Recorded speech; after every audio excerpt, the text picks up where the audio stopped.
أعوذ بالله من الشيطان الرجيم.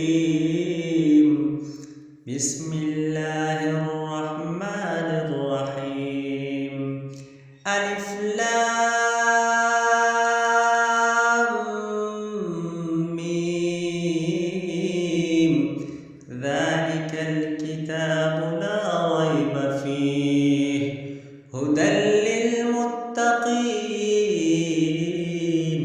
الذين يؤمنون بالغيب ويقيمون الصلاة ومما رزقناهم ينفقون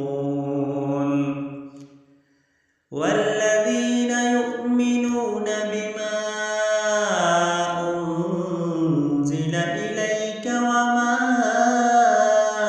أنزل من قبلك وبالآخرة هم يوقنون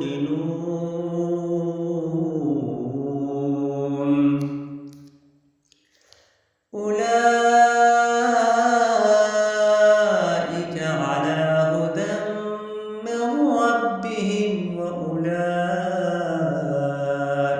هم المفلحون إن الذين كفروا سواء عليهم أأنذرتهم أم لم تنذرهم لا يؤمنون ختم الله